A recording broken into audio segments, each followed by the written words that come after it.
इस देश का ये कैसा प्राइम मिनिस्टर है?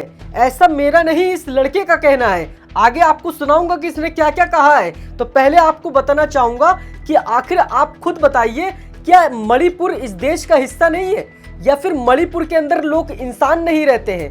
मणिपुर के अंदर इतना ज़्यादा बड़ा हमला हुआ है, मणिपुर के अंदर इतना बड़ा प्रोटेस्ट हो रहा है, आखिर हर बार मणिपुर इस तमाम तरह के जंजाल में क्यों आता है और उसका सहारा सरकार क्यों नहीं बनती है? आखिर सरकार उसके समर्थन में क्यों नहीं आती है? क्या मणिपुर वाकई में इस देश का हिस्सा नहीं है?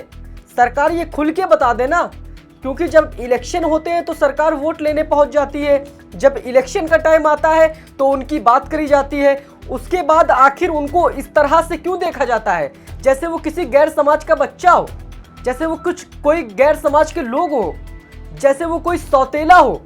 आखिर ऐसा इस देश के उस हिस्से को क्यों देखा जाता है? पहले आपको पॉइंट बताता हूं। मणिपुर के अंदर कुछ दिन पहले, ज्यादा पुरानी बात नहीं, 4-5 दिन पहले एक बहुत बड़ा हमला होता है, जिसमें वहां पे कुछ आतंकवादी एक घर पे हमला करते हैं, जिसमें 2 मासूमों की जान चली जाती है, रॉकेट छोड़ा जाता है। इस तरह की कुछ इंफॉर्मेशन सामने आई है। जब गांव वाले सब लोग मिलके रिपोर्ट लिखाने के लिए थाने पहुंचते हैं, प्रशासन से अपील करते हैं, रिक्वेस्ट करते हैं और उनसे इंसाफ मांगते हैं, तो प्रशासन उनकी सुनवाई नहीं करता है। जिसके बाद भैया प्रोटेस्ट वहां पे गांव वाले करते हैं और प्रोटेस्ट काफी बड़ा हो जाता है, और इतना बड़ा हो जाता है कि वहां के मणिपुर के लोग रोड पे आते हैं और आग की मशाइलें लेकर चारों तरफ फैल जाते हैं और सिर्फ एक ही मांग करते हैं देश की सरकार से, प्रशासन से, कि हमें इंसाफ दो।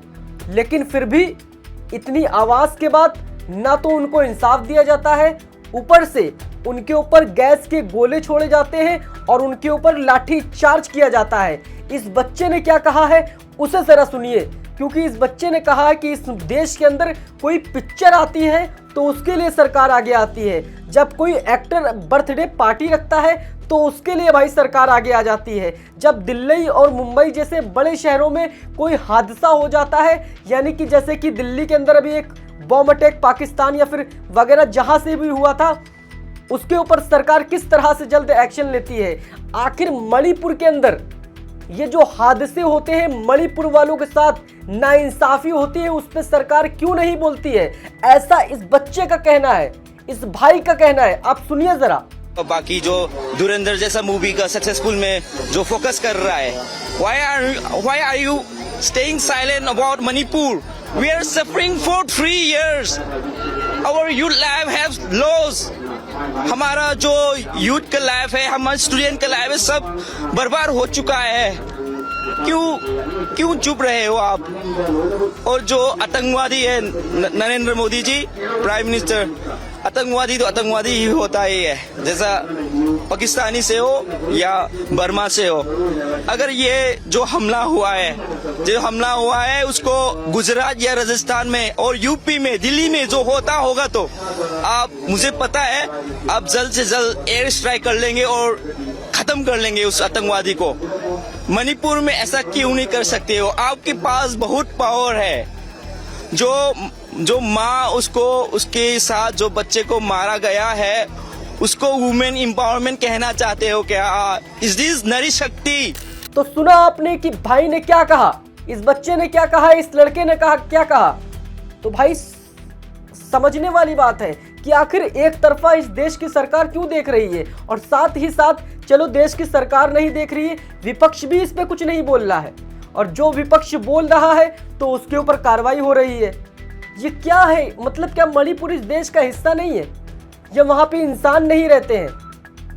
इंसान रहते हैं ना वहां पे, हम जैसे, जिनका खून हम जैसा है, सब कुछ तो हम जैसा है, फिर उनके साथ ऐसा व्यवहार क्यों?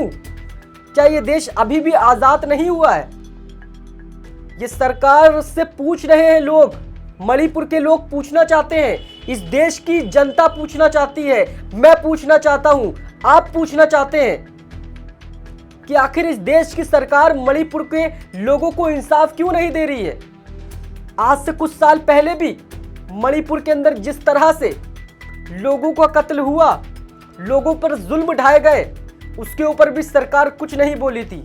और आज फिर मणिपुर के अंदर जो जुल्म ढाया गया और उस पर जो प्रोटेस्ट हो रहा है, वहां के लोगों को जो इंसाफ नहीं दिया जा रहा है, उस पर आखिर क्यों खामोश है सरकार? पूछता है मणिपुर, पूछता है भारत, क्या आप नहीं पूछते? क्या आपका दिल नहीं दुखता? क्या मणिपुर इस देश का हिस्सा नहीं है? मैं पूछना चाहता हूं नरेंद्र मोदी जी से, मैं नहीं डरता कि आखिर वहां के लोगों को इंसाफ क्यों नहीं मिल रहा है। तो प्लीज आप लोग इस वीडियो को ज्यादा से ज्यादा शेयर कीजिए। ये जो लड़के ने बातें बोली, क्या ये इस तरह की बातें हमारे देश में होनी चाहिए? क्यों नहीं होनी चाहिए? क्योंकि हमारे देश में का जो संविधान है वो ये हक देता है कि सबको इंसाफ मिले, लेकिन इस देश में रेप हो जाते हैं, इंसाफ नहीं मिलता। इस देश में इंसाफ और ये जो बिल्डोजर है ये जब आगे आता है जब कोई मुसलमान कोई अपराध करता है। ये क्या सरकार है? ये क्या, किस तरीके से इस देश का संविधान चल रहा है? मतलब कि इस देश को चलाने में लगे हैं। गोदी मीडिया भी खामोश बैठा है। वो गोदी मीडिया जो टीआरपी के लिए कुछ भी कर सकता है, वो गोदी मीडिया इतना ज्यादा मणिपुर को लेकर कुछ भी नहीं दिखा रहा है। या तो ईरान इजराइल की जो जंग चल रही है उस पर अपनी रोटियां सेक रहा है, या तो मोदी जी हमारे झाल पूड़ी खा रहे हैं बंगाल में, तो उस पर सबसे ज्यादा तो उसी पे निगरानी रखे, क्योंकि इलेक्शन का टाइम है। इलेक्शन में इतने बिजी है कि लोगों की जान जा रही है, जाने तो हमसे मतलब नहीं है, हमें इलेक्शन से मतलब है। ये है इस देश की सरकार, आप जैसे घटिया लोगों की पसंदीदा सरकार। आप जैसे घटिया लोगों ने चुना है ना, खुला बोल रहा हूं मैं, क्योंकि जो गलत है वो गलत है।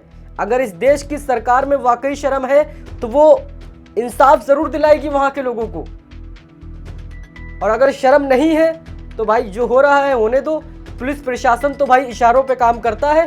पुलिस प्रशासन इस देश का ऐसा है कि नेता अगर ये बोल दे तो ये हो जाएगा, जनता ये बोलेगी तो नहीं होगा। आखिर ये सब क्यों है इस देश के अंदर, मुझे भी नहीं पता। अगर आपको पता हो तो भाई कमेंट बॉक्स में बताइएगा। मैं तो बस इतना ही चाहता हूं कि सबको इंसाफ मिले, हमारे मोदी जी सबको इंसाफ दिलाए। मैं खुद उनको चुनूंगा, मैं क्या, इस देश की जनता, इस देश का हर नागरिक उनको चुनेगा अगर वो अच्छा काम करेंगे। लेकिन खैर, बुरे काम पे जब इतने लोग सपोर्ट कर रहे हैं तो उनको ज़रूरत क्या है अच्छे काम करने की। बाकी आप लोग इस वीडियो को शेयर कीजिए, कमेंट बॉक्स में अपनी राय दीजिएगा। मिलता हूँ भाइयों फिर अगली वीडियो में। फेसबुक पर देख रहे हैं तो फॉलो कीजिएगा। ये आवाज़ जो मैं उठाता हूँ या आवाज़ उठाने की जो कोशिश कर रहा हूँ उस पर थोड़ा सपोर्ट दिखाइए, ताकि इस आवाज़ को सरकार तक पहुँचाया जाए, और जो लोग वाकई में जिन पर अत्याचार हो रहा है उनको इंसाफ मिल सके। सिर्फ वीडियो को देख के स्किप मत कर दीजिए। शायद आपके एक शेयर से, शायद आपकी एक थोड़ी सी हेल्प से किसी का भला हो सके। तो ज़्यादा दिमाग ना लगा के वीडियो को शेयर कीजिएगा, और कुछ नहीं कर सकते हैं तो मुझे फॉलो कर लीजिएगा। जय हिंद, वंदे मातरम। मिलता हूँ अगली वीडियो में, अभी के लिए इतना ही। जय हिंद।